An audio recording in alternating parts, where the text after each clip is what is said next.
मागच्या मॅच मध्ये चांगला परफॉर्मन्स केलेलास आणि या मॅच मध्ये पण तुम्हाला चांगला स्टार्ट मिळाला. सरफराजने तुम्हाला एक चांगला स्टार्ट करून दिलेला.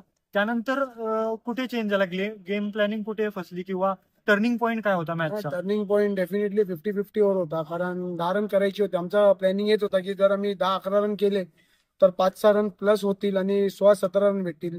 जर ते आम्ही अचीव्ह केलं असतं तर मला वाटत नाही लास्ट ओव्हरला 24 रन राहिले असते. लास्ट ओव्हरला 10च रन राहिले असते आणि तेच 5-6 रनांनी आम्ही हारलो. तर माझ्या हिशोबाने 50-50 हा टर्निंग पॉईंट होता. चुकी माझी होती, मी बॅटिंग करत होतो तर मी रन केले असते. रन करायला पाहिजे होते 10 रन कसे पण. त्याचबरोबर तुझ्या ऑपोजिटला तुझाच पार्टनर होता प्रथमेश पवार. तुम्ही दोघं एका संघातून खेळलात, खूप वर्ष मुंबईसाठी क्रिकेट खेळलात, एका संघातून खेळलात. तर प्रथमेश विरुद्ध स्ट्रॅटेजी काय होती किंवा त्याला ओव्हरकम कसं करायचं होतं? नाही, असं काय नाही. प्रथमेश नानासोबतच फक्त स्ट्रॅटेजी नव्हती.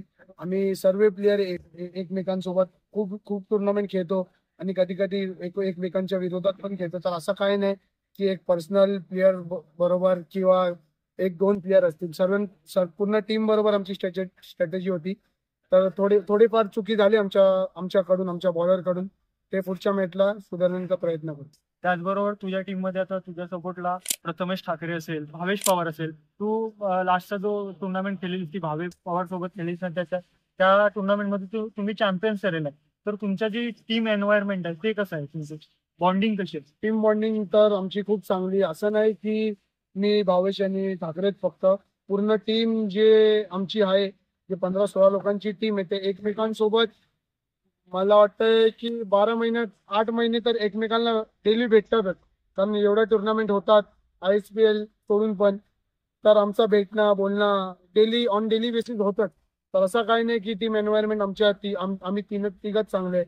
आम्ही मला वाटतंय 8-10 जण असं आहे की एकत्र पूर्ण वर्ष खेळतो. बरोबर. आणि सर्वात महत्वाचा प्रश्न म्हणजे आता IPL प्रमाणे टेनिस क्रिकेटलाही ISPL लीग आता सुरू झाली. तर काय वाटतं, एवढ्या मोठ्या स्टेजवर टेनिस क्रिकेटसाठी स्पर्धा सुरू झाली, एवढ्या मोठ्या स्टेजवर खेळायला म्हटले तर काय? नाही, पहिला तर मी ISPLच्या कमिटीला धन्यवाद बोलणार. त्यांनी जे त्या कमिटीमध्ये आहे त्यांनी आम्हाला एवढा मोठा प्लॅटफॉर्म दिला. आम्ही पहिला पण क्रिकेट खेळायचो, पण हे क्रिकेट जरा वेगळा क्रिकेट आहे, प्रेशर थोडा डिफरंट आहे आणि प्रयत्न सर्वांचे हेच आहे की या टुर्नामेंटमध्ये सर्वांनी चांगला करायचा. त्याचबरोबर तू भारतीय संघातून देखील खेळलाय, इंटरनॅशनल मॅच खेळलाय. त्याचबरोबर तू अनेक बिग बॅश लीग खेळतोय, मोठ्या संपूर्ण भारतभरात खेळतोय. तर चेंज काय वाटतो ISPL मध्ये आणि बाकीच्या लीग्स मध्ये, काय फरक वाटतो? नाही, चेंज तर खूप मोठा चेंज आहे. कारण आम्ही जे बिग बॅश वगैरे खेळतो ते आमची पूर्ण टीम खेळते एकत्र. जे आम्ही 11-12 प्लेयर असतो ते आम्ही रोज म्हणजे डेली एकत्रच असतो, एका टीम मध्येच खेळतो. आम्हाला माहिती असतं की आमची स्ट्रेंथ काय आहे, काय विकनेस आहे आणि समोरची टीम अख्खी काय आहे. आणि ISPL मध्ये कसं आहे, 6 प्लेयर वेस्ट झोनचे, 2 प्लेयर इकडचे, 2 प्लेयर तिकडचे. तर हा मोठा चेंज आहे. आणि परत मग टेप बॉलवरचा चेंज आहे, 50-50 चॅलेंजचा थोडा चेंज आहे. तर खूप चेंज आहे ISPL मध्ये आणि नॉर्मल क्रिकेटमध्ये. बरोबर, सगळ्यांना एकत्र घेऊन खेळायला लागतं.